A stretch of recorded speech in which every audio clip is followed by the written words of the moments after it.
लेकिन यहां पर पहला पुश ऑपरेशन परफॉर्म होने से पहले ही एसटीके टॉप इनसाइड द स्टैक है। ये नोटिस करने वाली बात है। तो कल हम जो भी स्टडी कर रहे थे उसमें हम ये देख रहे थे कि जो मेरा स्टैक है, स्टैक में जब मैं पहला एलिमेंट रखने आता हूं तो मेरा जो टॉप है वो जस्ट स्टैक के बाहर होता है। लेकिन यहां ऐसी सिचुएशन नहीं है। यहां पर आप जब पहला एलिमेंट रखने आ रहे हो, वो पहला एलिमेंट जो है, और पहला एलिमेंट कैसे रखा जा रहा है, बड़ा इंटरेस्टिंग है। पहला एलिमेंट, पहले एलिमेंट में ये क्या कर रहे हैं कि टॉप में पहले एलिमेंट के जहां पर टॉप है, जहां पर एसटी के टॉप पॉइंट कर रहा है, वहां पर वैल्यू को रख दे रहे हैं, वैल्यू को रख दे रहे हैं और देन टॉप को बढ़ा दे रहे हैं। तो मैं अगर इसमें ओवरफ्लो चेक करने आऊंगा तो इसमें ओवरफ्लो की कंडीशन ये नहीं निकलेगी। That is the wrong for this scenario. मैंने पहले ही बताया था कि स्टैक का इंप्लीमेंटेशन टोटली प्रोग्रामर की चॉइस है। वो चाहे तो एसटी के टॉप को स्टैक के अंदर भी पॉइंट करा सकता है ना। So that is the situation कि वो पहला एलिमेंट आप पुश कर रहे हो तो उस तरीके से। तो ऐसा इंप्लीमेंटेशन भी पॉसिबल है जो कि गिवन क्वेश्चंस में आपको सीधा समझ में आ रहा होगा कि ये मेरा आ, अब यहां पर जिस समय एस टी के जीरो को पॉइंट करेगा वो अंडरफ्लो है, जबकि एस टी के जीरो अंडरफ्लो नहीं होना चाहिए, एस टी के -1 अंडरफ्लो होना चाहिए, लेकिन यहाँ एस टी के जीरो अंडरफ्लो है। और यहां पर एस टी के 20 जो होगा वो ओवरफ्लो होगा, है ना। इससे ऊपर का जो स्लॉट होगा वो ओवरफ्लो होगा। तो ऐसा है, अगर आप अंडरफ्लो को नीचे रखोगे तो ओवरफ्लो आपको टॉप पे मिलेगा, और अगर आप अंडरफ्लो को नीचे शिफ्ट, पहले एलिमेंट पे शिफ्ट कर दोगे तो ओवरफ्लो आपको उससे ऊपर वाले पे मिलेगा। मतलब एक अंदर होगा तो एक बाहर होगा, और एक बाहर होगा तो एक अंदर होगा। सिचुएशन क्या है, अगर एक बाहर है तो अंडरफ्लो ओवरफ्लो अंदर होगा, और अगर अगर अंडरफ्लो ही आप इसको शो कर रहे हो तो फिर ओवरफ्लो आपको यहां मिलेगा। That is the situation of the stack. ये स्टैक की सिचुएशन है। ये बड़ा इंपॉर्टेंट है, नजर ही नहीं आती, किसी का ध्यान ही नहीं जाता इस पर कि वो कैसे भी स्टैक को इंप्लीमेंट करा सकते हैं। ये हमको बिल्कुल नोटिस करके चलना है।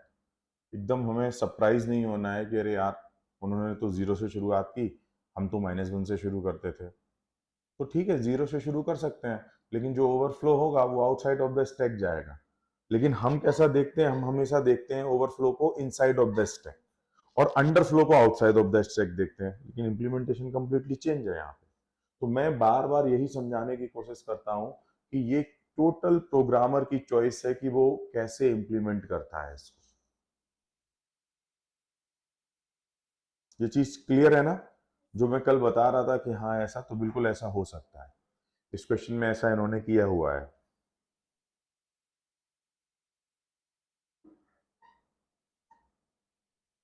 तो ये वाला यहां से क्लियर होता है पॉइंट। ठीक है, अब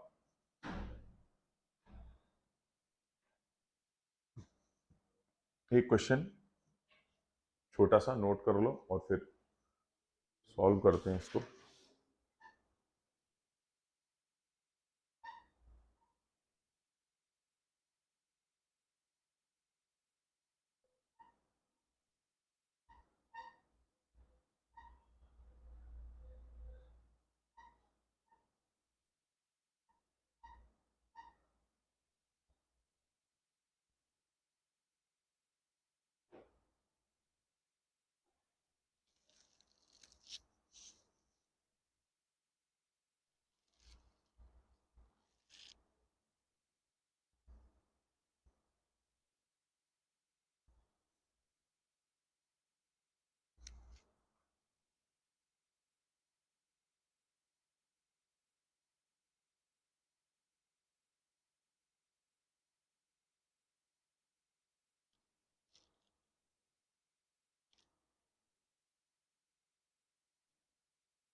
अभी बट इसको पढ़ लो कि एग्जैक्टली क्वेश्चन में क्या है।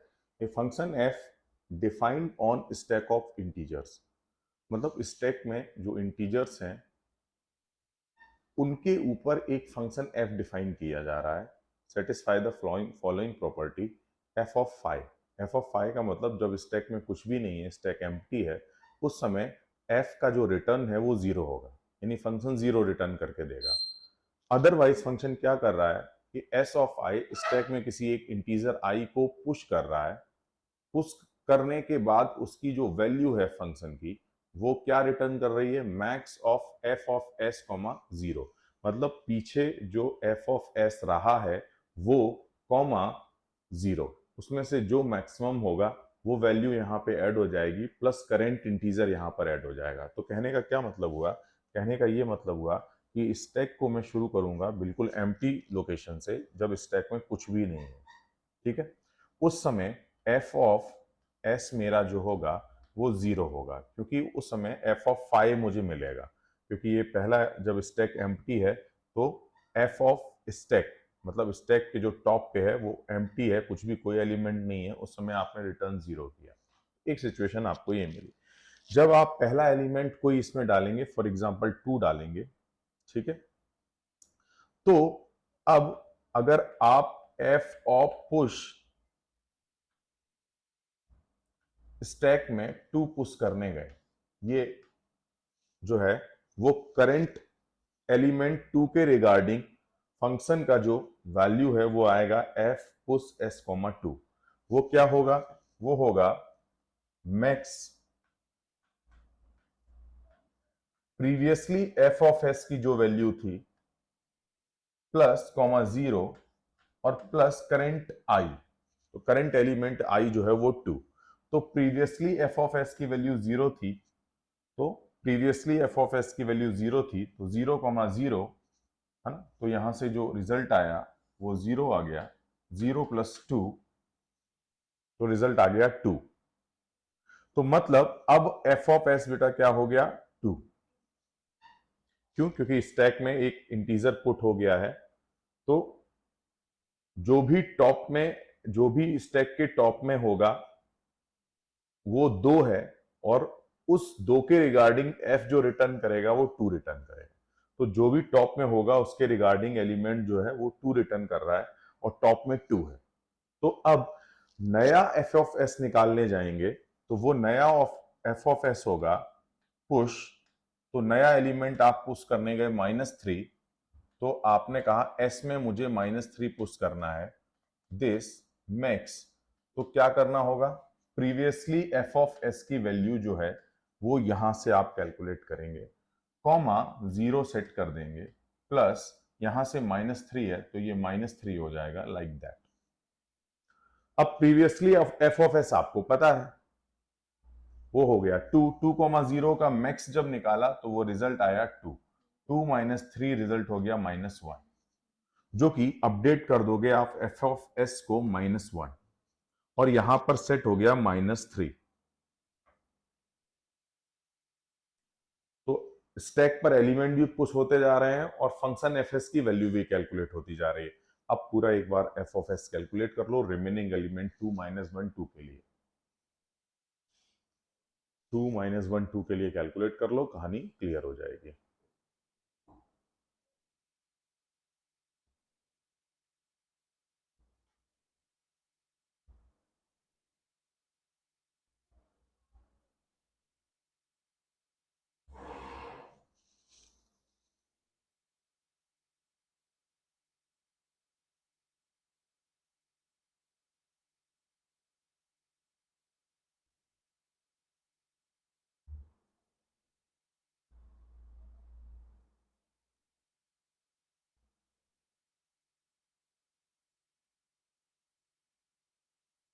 तो 2 के लिए एफ ऑफ एस की वैल्यू -1 आई, फिर -1 ही पुश करना है हमको। -1 पुश नहीं, पुश तो ये एलिमेंट हो रहे हैं, ये एलिमेंट पुश हो रहे हैं, मतलब अब जब आप अगला एलिमेंट जाओगे तो अगला एलिमेंट हो जाएगा एफ ऑफ पुश। स्टैक में पुश करना है, क्या पुश करना है, 2 पुश करना है, तो ये क्या कहेगा, max previously F of S की जो वैल्यू है 0 प्लस करेंट एलिमेंट आपने जो पुश किया 2। लंच नहीं लेना।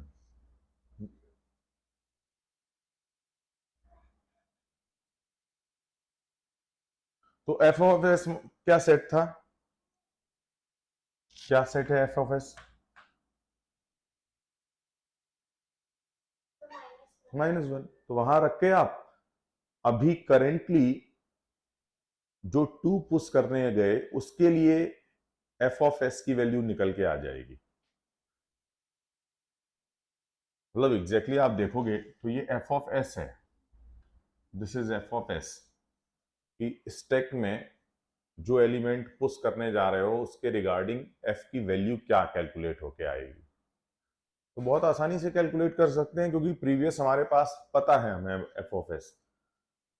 तो प्रीवियसली एफ ऑफ एस -1 है, -1 और 0 का मैक्सिमम 0 आएगा, 0 प्लस 2 0 2 0 प्लस 2 2 हो जाएगा, तो एफ ऑफ एस अपडेट होके 2 हो जाएगा।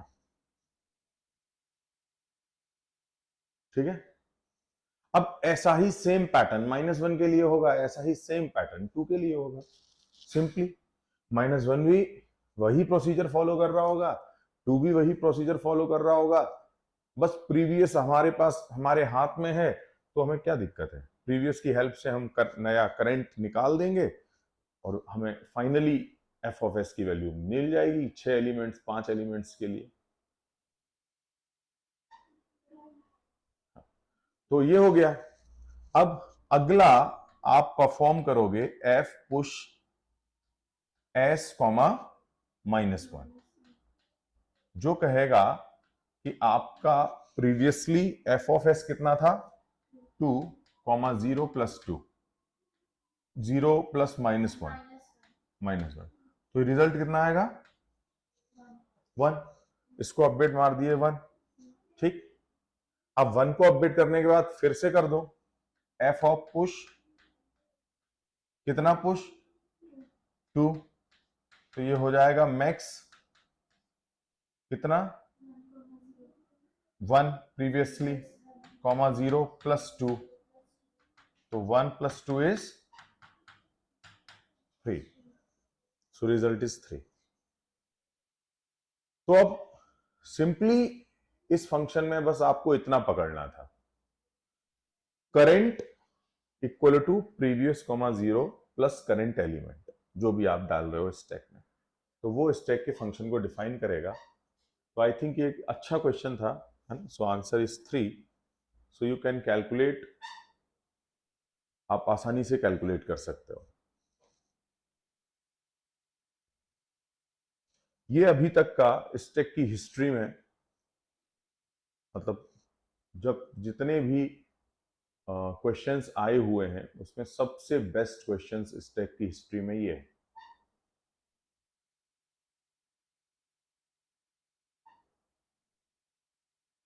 तो आप इसको अभी केवल नोट ना करें, नोट अभी सीट्स आ जाएगी वहां से नोट कर लेना, बस इसको पढ़ के इसको एक बार समझने की कोशिश करें कि लिखा क्या है, क्योंकि नोट करने में अननेसेसरी टाइम लगेगा। तो इस क्वेश्चन को बस आप पढ़ लो एक बार 2 बार 3 बार, उसको समझने की कोशिश करो कि एग्जैक्टली क्या कह रहा है क्वेश्चन।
क्वेश्चन अपने आप में जो एक्सप्लेन किया गया है बड़ा कॉम्प्लिकेटेड वे से एक्सप्लेन किया गया है, ठीक है। इसको इजी करने के लिए मैं बता दूं कि ये क्या कह रहे हैं। एक हमारे पास स्टैक है, एक हमारे पास स्टैक है। अब इस स्टैक की कहानी ये है कि जब आप इसमें एलिमेंट पुश करने जाओगे, है ना, तो फॉर एग्जांपल आपने कोई एलिमेंट पुश किया, तो पुश करने में और पॉप करने में जो टाइम लग रहा है वो by millisecond, nanosecond कुछ लग रहा होगा, ठीक है। तो जब आपने कोई एलिमेंट यहां पर पुश किया तो आपका x मिली सेकेंड खर्च हो चुका है। फिर आपने कोई एलिमेंट पुश किया तो आपका x मिली सेकेंड खर्च हो गया। ऐसे ही जब आप इसको पॉप करोगे तो x मिली सेकेंड खर्च हो जाएगा। फिर इस 10 को पॉप करोगे तो x मिली सेकेंड खर्च हो जाएगा। बट इसके अपार्ट इन्होंने क्या बोला है, 22 second ellipse between the end of one such stack operation, ठीक है, and the start of the next operation. तो कहानी यहां समझनी है कि ये क्या कह रहे हैं।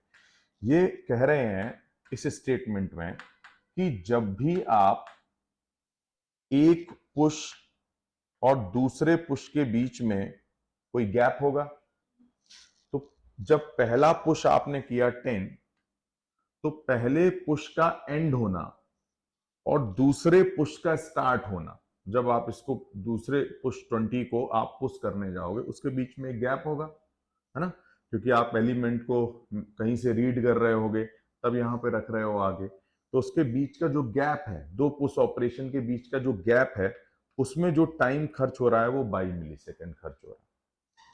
क्यों? क्योंकि मुझे एलिमेंट को रीड करने में भी टाइम लगता है। तो मैंने 10 को जब पुश किया, पुश करने के बाद जब मैं दूसरा एलिमेंट रीड करने गया जो कि मुझे इस लोकेशन पर पुश करना था, तो उस एलिमेंट को पुश करने से पहले और इस 10 को पुश करने के बाद जो टाइम है, वो जो बीच का टाइम है वो 22 है। तो किन्हीं दो ऑपरेशंस के बीच का टाइम, जैसे आप पॉप करोगे तो पहला एलिमेंट पॉप करोगे, फिर दूसरा एलिमेंट पॉप करोगे, उसके बीच में एक टाइम गैप आएगा, वो 22 होगा। या पहला एलिमेंट पुश किया, दूसरा एलिमेंट पुश किया, तो उसके बीच का जो टाइम गैप आया वो 22 हुआ। अब यहां पर जो लास्ट एलिमेंट होगा, लास्ट एलिमेंट का पुश होना, फिर लास्ट एलिमेंट पुश होने के बाद अब कोई और एलिमेंट तो पुश हो नहीं सकता, इसी एलिमेंट को पॉप करना होगा, तो फिर उस पुश और उस पॉप के बीच का जो टाइम होगा वो भी 22 होगा, क्योंकि उसमें भी गैप आ रहा है।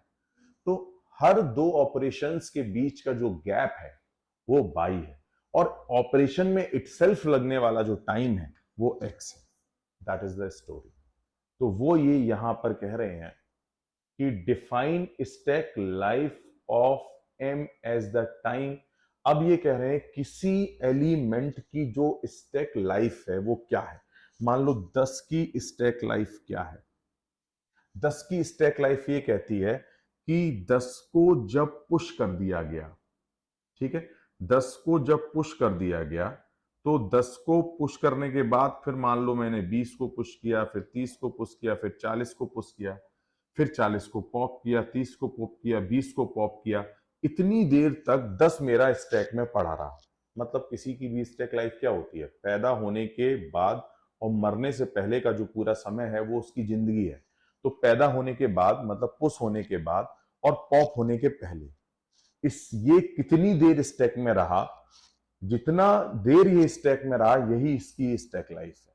तो ये डिफाइन कर रहे हैं किसी स्टैक लाइफ को कि कोई किसी एलिमेंट की स्टैक लाइफ m का मतलब हुआ the time ellipse from end of the push operation. Push operation के बाद उसका जो बर्थ है वो स्टार्ट हो गया, उसकी जिंदगी का समय स्टार्ट हो गया, और स्टार्ट ऑफ द और उसके खुद के मरने से पहले का जो समय है, यानी पॉप होने से पहले का जो समय है वो कितना हुआ आपका, उसकी स्टैक लाइफ है। तो ऐसे हर एलिमेंट की स्टैक लाइफ होगी, इसकी अपनी एक स्टैक लाइफ होगी, इसकी अपनी एक स्टैक लाइफ, एक अपनी, क्योंकि सब अलग अलग टाइम के लिए स्टैक में जिंदा रहेंगे। ये एक अलग टाइम के लिए स्टैक में जिंदा रहेगा, ये एक अलग टाइम के लिए स्टैक में जिंदा रहेगा। तो सबका जिंदा रहना, मान लो ये 1 मिली सेकेंड के लिए रहा, ये 2 मिली सेकेंड के लिए, ये 3 मिली सेकेंड के लिए, 4 मिली सेकेंड के लिए, तो तो इन सबको जोड़ दो, डिवाइडेड बाई 4 कर दो, तो किसी एलिमेंट का एवरेज लाइफ साइकिल आ जाएगा स्टैक का, कि 10 का एवरेज लाइफ साइकिल, किसी भी एलिमेंट, कोई भी एलिमेंट एवरेज कितना स्टैक में जिंदा रहा। ये क्वेश्चन यहाँ पर बहुत ही ब्यूटीफुल डिजाइन किया गया।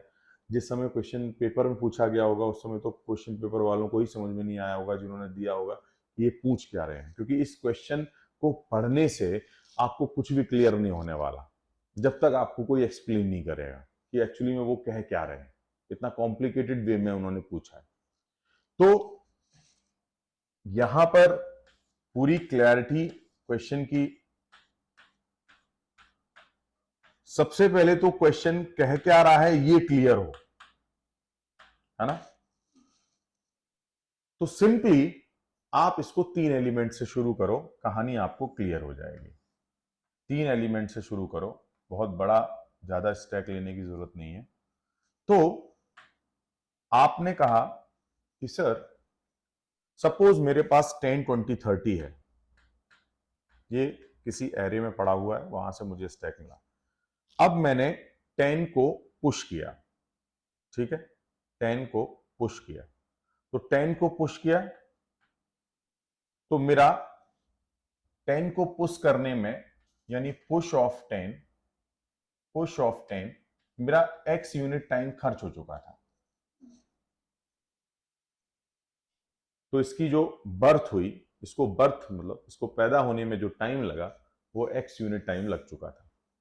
अब जब मैं दूसरे एलिमेंट को रखने जाऊंगा, मतलब पुश करने जाऊंगा, उसके बीच में गैप आएगा। तो पहले के पुश और दूसरे के पुश के बीच में एक गैप आया। तो अब मैं 20 को रखने जाऊंगा, तो मैं 20 को जब पुश करूंगा उसके बीच में एक गैप आएगा, और वो गैप जो होगा वो बाई होगा, ठीक है। तो x प्लस बाई, ठीक। इतने टाइम में 20 हमारा पुश हो चुका होगा। अब पैटर्न नोट कर लो, ऐसे ही 30 के लिए हो रहा होगा 30। अब इटसेल्फ एक चीज देखनी है कि 20 को पुश होने में भी कुछ टाइम लगा होगा। ये तो गैप का टाइम था, ये तो गैप का टाइम था बाई। इटसेल्फ 20 को पुश होने में कितना टाइम लगा, x, और ये बाई, तो नेट टाइम x, है ना। इसको पुश होने में, या आप इसको और क्लैरिफाई करेंगे तो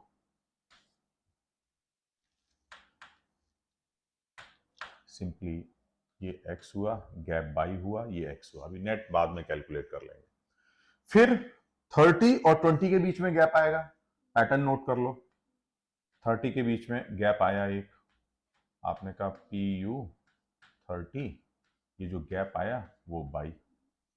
इटसेल्फ 30 को पुश करने में कुछ टाइम लगा होगा, x।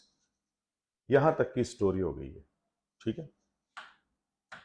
अब आपको नोट करना है कि अब पॉप ऑपरेशन परफॉर्म करना है आपको, लेकिन 30 के पुश होने के बाद जब आप पॉप करने जाओगे तो पुश और पॉप के बीच का एक गैप आएगा, क्योंकि 30 पुश हुआ था और अब 30 पॉप होगा, तो दो ऑपरेशंस आ रहे हैं, तो दो ऑपरेशंस के बीच में गैप क्रिएट होगा।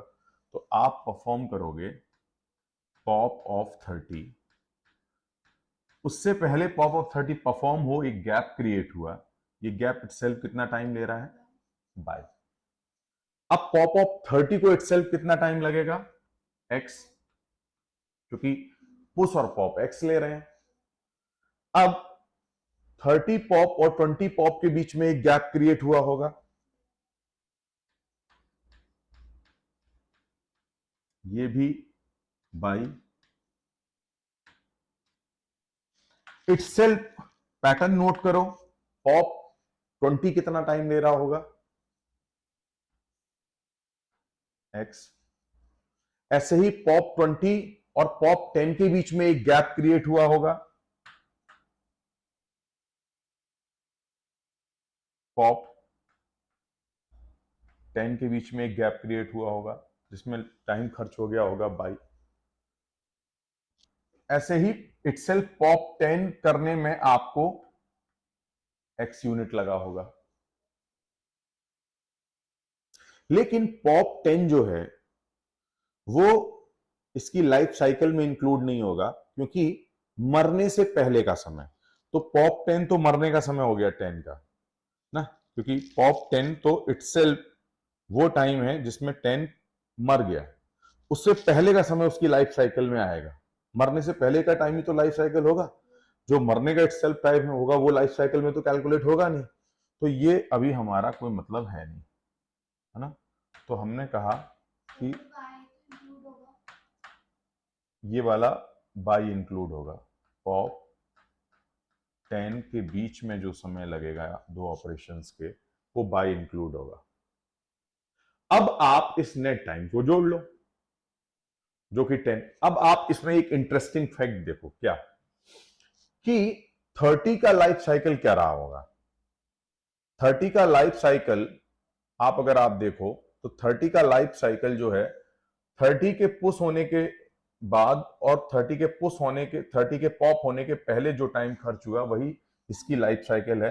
तो 30 की जो लाइफ साइकिल निकली वो निकली बाय, क्योंकि दोनों के बीच में जो गैप रहा होगा, पुश 30 और पॉप 30 के बीच में जो दो ऑपरेशंस के बीच में जो गैप है, उतनी देर ये स्टैक में रहा, अपने पुश होने के बाद और अपने पॉप होने के पहले, यानी अपने वर्थ, अपना जो जब ये पैदा हुआ और मरने के पहले, तो वो टाइम इसका बाई है। ठीक, अब अगर आप 20 को देखोगे, 20 को देखोगे तो मैं ऐसे बना देता हूं तो ऐसे क्लियर हो जाएगा। 30 के लिए आपका जो लाइफ साइकिल था वो ये था। 20 के लिए आप जब कैलकुलेट करने जाओगे तो 20 का देखो, 20 के लाइफ साइकिल के लिए ये रहा 20, 20 जब ये रहा 20, ठीक है। 20 के पुश होने और 30 के पुश होने के बीच में गैप कितना रहा था, 22 प्लस जब 30 पुश किया गया होगा तब कितना समय खर्च हो गया था, x, क्योंकि एक्चुअली में 20 का जन्म हो चुका है, 20 का जन्म यही हो गया था, इसके पुश होने के बाद घड़ी स्टार्ट हो गई है। 22 plus x plus 22 plus x plus 22, इसके मरने वाला टाइम ये है, मरने वाला टाइम इंक्लूड नहीं होगा। बाकी आप सीधा जोड़ सकते हो, जब पुश हुआ था उसके बाद का time 22 plus x plus 22 22 plus x plus 22, this इतना टाइम खर्च हुआ, यानी कितना हुआ 3y प्लस 2x, ये 20। अब अगर आप 10 को देखने जाओगे तो सेम टाइम का 10 का कैलकुलेट कर सकते हो।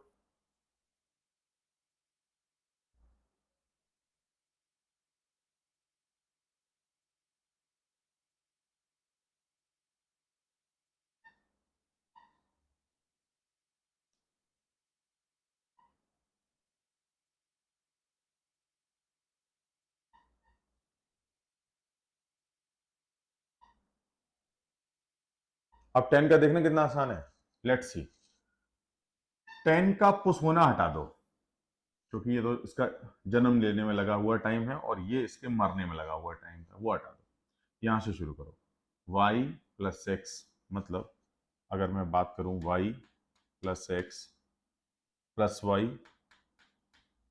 Plus x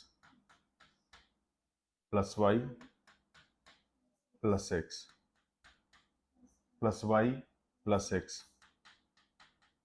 plus y, so 1 2 3 4 5, 5y plus 4x, this is the time of life cycle, time of time. 10 इतनी देर तक स्टैक में जिंदा रहा, 20 उतने टाइम तक जिंदा रहा, 30 उतने टाइम तक जिंदा रहा। अब चूंकि एवरेज निकालना है तो सबको जोड़ दो, 5 3 8 9y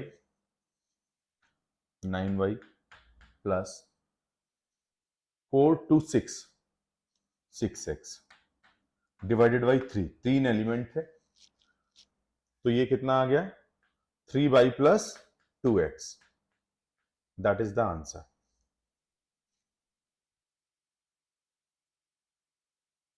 है ना।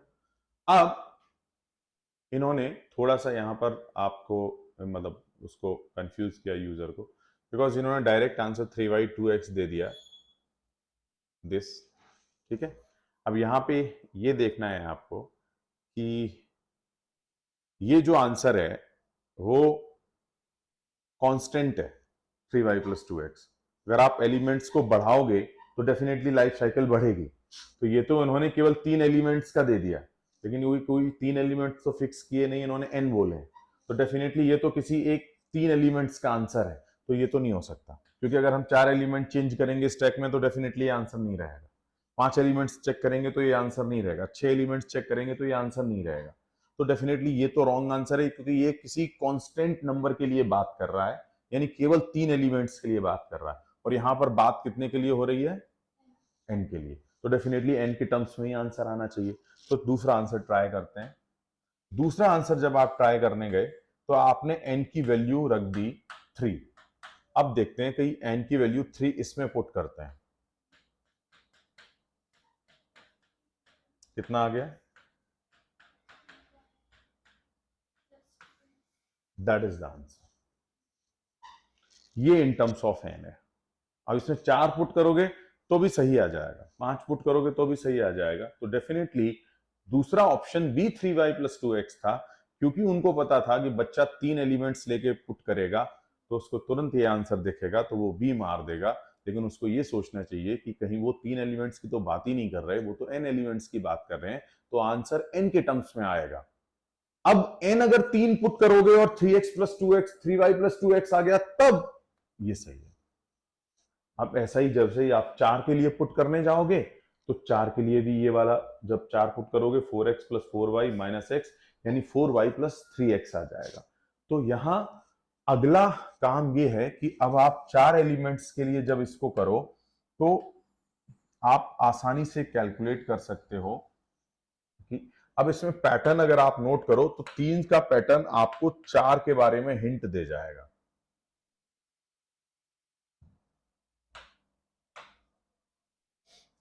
है ना। तो हिंट क्या दे रहा है, देखो ध्यान से। हिंट ये दे रहा है कि जब आपने, अच्छा क्वेश्चन है इसलिए टाइम लगेगा इसमें। हिंट क्या दे रहा है, हिंट ये दे रहा है कि जब टॉप एलिमेंट्स की बात चल रही है 30 की, तो 30 का जब 30 पैदा हो रहा है वो समय भी इंक्लूड नहीं है, जब 30 मर रहा है मतलब पॉप हो रहा है तो वो समय भी इंक्लूड नहीं है। केवल जो उसके मरने और पैदा होने के बीच का समय 22 है वो केवल इंक्लूड हो रहा है। ठीक है, तो ना तो इसके पैदा होने का समय इंक्लूड हो रहा है, ना ही इसके मरने का समय इंक्लूड हो रहा है। तो आपने कहा सर केवल 22। ठीक है, अब जब आप 20 की बात करोगे बेटा, तो 20 में क्या होगा, 20 में आपने कहा, 20 में आपने कहा कि 20 के लिए आपने जब नोटिस किया तो 20 से 30 यानी 20 अगर आप पॉइंट नोट करोगे तो इसके लिए आपका जो समय लगेगा वो लगेगा, कितना आ रहा था, 3y+2x, 3y+2x। इसका मतलब 3y+2x अगर आप कैलकुलेट करोगे तो 30 20, ठीक है, 30 20 में अगर आप देखोगे तो इटसेल्फ दिस इज, मतलब इसको आप वैसे भी कैलकुलेट कर सकते हो कि ये ऐसा आ रहा है by x x by x, this is एक मिनट 2x आ रहा है यहाँ पे 2x 3y। मतलब मैं यहाँ पे एक पैटर्न आपको दिखाना चाह रहा हूँ कि एक्चुअली में पैटर्न क्या है। अगर पैटर्न में भी नहीं पढ़ना चाहते आप तो सिंपली आप जैसे मैंने ये कैलकुलेट किया है आप 40 के लिए इसको कैलकुलेट कर सकते हो। तो अब असाइनमेंट ये है कि अगर 4 एलिमेंट होते तो फिर यहाँ पर 40 के लिए क्या कैलकुलेशन निकलती, है ना, सारे आंसर्स चेंज हो जाते, है ना। तो 40 के लिए हटाकर ये आंसर्स आपको कैलकुलेट करने हैं। तो 4 एलिमेंट्स के लिए आप निकालो और n की वैल्यू 4 पुट करो और आप अपना आंसर मैच करा लो कि क्या आंसर निकलेगा।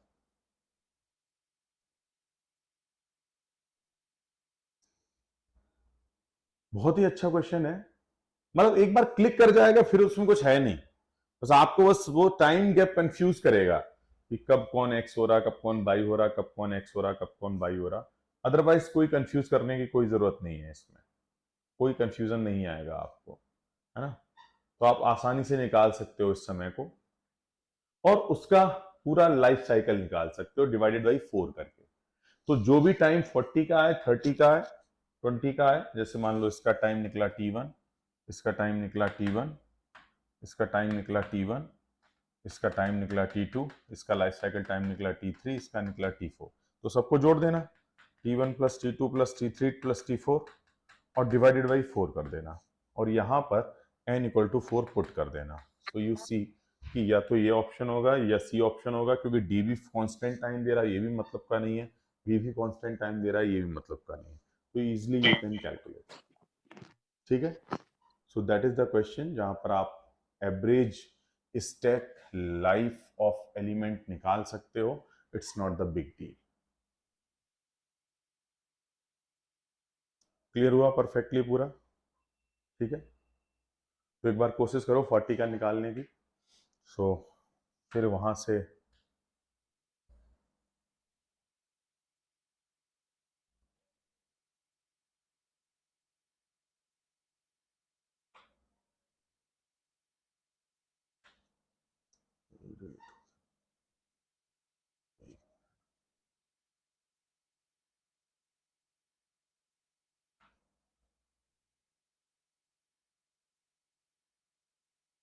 क्वेश्चन, आई थिंक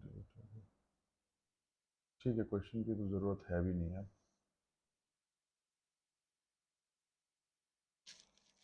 क्वेश्चन की जरूरत है भी नहीं, सारा प्रोसीजर तो हमें समझ में आ ही गया है।